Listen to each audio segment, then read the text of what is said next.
پیارے دوستو السلام علیکم۔ اگر آپ چینل پر نئے ہیں تو چینل کو سبسکرائب کر دیں۔ بسم اللہ الرحمن الرحیم۔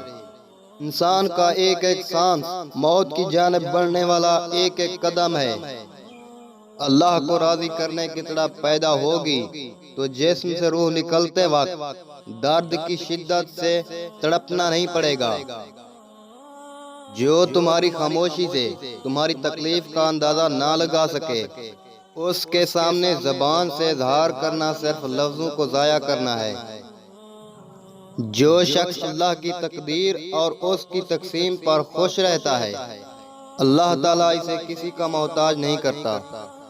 حضرت علی علیہ السلام نے فرمایا، سیل کو خالی نہ لوٹاؤ، کیونکہ یہ اللہ کا تم پر کرم ہے کہ اپنی مخلوق کو تمہارے دروازے پر بھیجتا ہے۔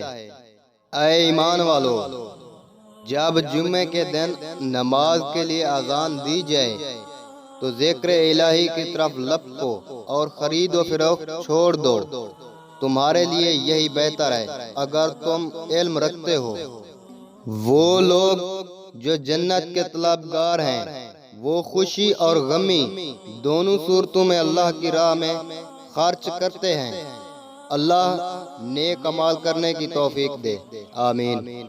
اللہ کا ذکر کرتے رہا کرو، چاہے گھر میں ہو یا راستے میں، کیونکہ جس چیز کے سامنے اللہ کا ذکر کرو گے، چاہے وہ پتھر، پھول، درخت یا کچھ بھی ہو، قیامت کے دن گواہی دے گی کہ یا اللہ، تیرا یہ بندہ تیرے ذکر میں مشغول رہا تھا۔ خوش قسمت ہیں وہ انسان جن کو دن میں 5 بار اپنے رب سے ملاقات کا موقع ملتا ہے۔ کبھی کبھی اللہ ہمارے ارادے اور یقین کو توڑ کر ہمیں سمجھانا چاہتا ہے کہ ہوگا وہی جو میں چاہتا ہوں۔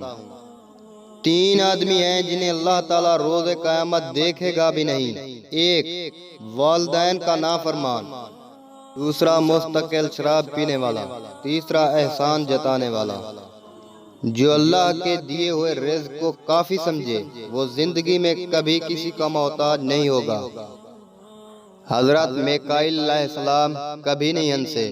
حضرت انس رضی اللہ عنہ فرماتے ہیں کہ رسول اللہ صلی اللہ علیہ وآلہ وسلم نے حضرت جبرائیل علیہ السلام سے پوچھا، کیا بات ہے؟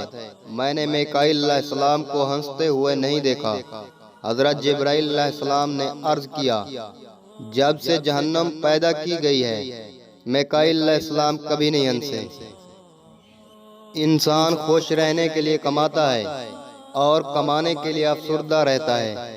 اللہ تعالیٰ جب کسی بندے سے دوستی کرنا چاہتا ہے تو اس کی زبان پر اپنا ذکر اور دل پر اپنی فکر کے دروازے کھول دیتا ہے۔ زبان انسان کی اچھی یا بری شخصیت کے راز کو اگل دیتی ہے۔ موت سب سے بڑی حقیقت ہے جس کو ہر شخص بھلا بیٹھا ہے، اور زندگی سب سے بڑا دھوکہ ہے جس کے پیچھے ہر شخص بھاگ رہا ہے۔